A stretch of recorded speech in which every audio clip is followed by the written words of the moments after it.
So I'm the art director on Bodycount. I'm specifically responsible for making sure that everything in the game has one coherent aesthetic look.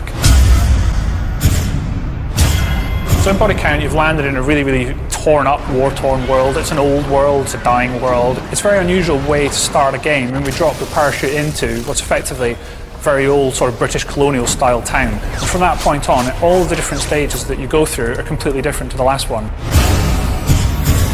The environments in Bodycount are very fantasised, but they're also very bright and vibrant. We've used the entire colour wheel in the game. We go all the way through it, from hot, polluted, yellowy-green Africa, through a sort of midnight neon Asia, and then into the belly of the beast at the end, where we set you against the target in a very fiery, hellish cauldron. I wanted the colour to sort of match the mood. So you begin the game in Africa with yellows, and as that begins to get a little more sinister and, bloodthirsty and more torn apart, it begins to get a little more toxic. And then after that, the pacing of the game moves on to more dark and sinister things.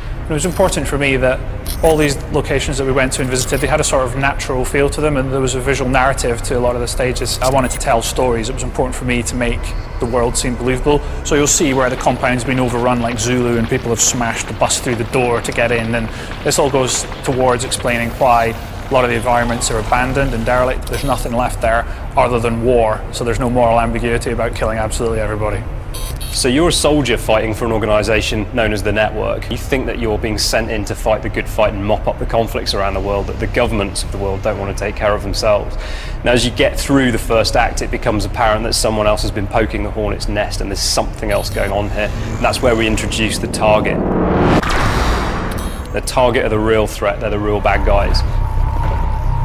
So Target's style and philosophy and their presence in the world is really sort of a dystopian, evil, really oppressive. The real cue for style was just a phrase, the cutting edge, so that you're always met with a sharp edge with them. So everything I started drawing began having cutting edges right down the centre of them, so the guns, everything, you're always being met with a sharp edge, like an axe being thrown at you. Really important thing for me was to make it look like the organisation had unlimited wealth and resources. So I really went for a sort of stealth by Bang & Olufsen look to things.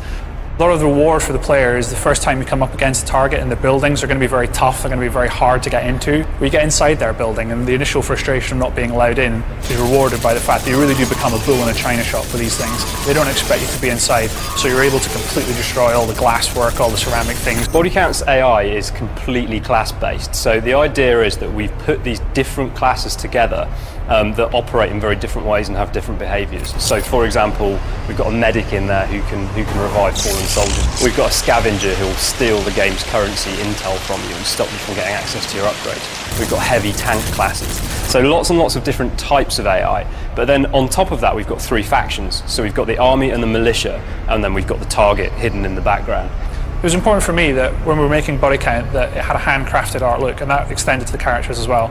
Each of the factions have their own unique sort of signature colours, and all of those characters are sort of styled and branded to be very different. Now, whenever these factions meet each other in the battlefield, they'll fight in a completely dynamic way, and that class-based behaviour on both sides will dictate how that battle plays out. It's different every time, and it's going to be a different experience for you each time you go in and attack that firefight. A lot of Bodycount's uniqueness comes from the way in which we've used shredding and destruction, so we're not using it for set pieces, we're actually using it in the second-to-second experience. To be able to go into a world that looks really nice and it's really aesthetically pleasing, and then actually start destroying that world and smashing it to pieces is just really satisfying. Even from a tiny handgun, you feel like you're really kicking the ass out of the world because there's so much environmental destruction. You're never going to get the same playthrough twice. Each building will be different.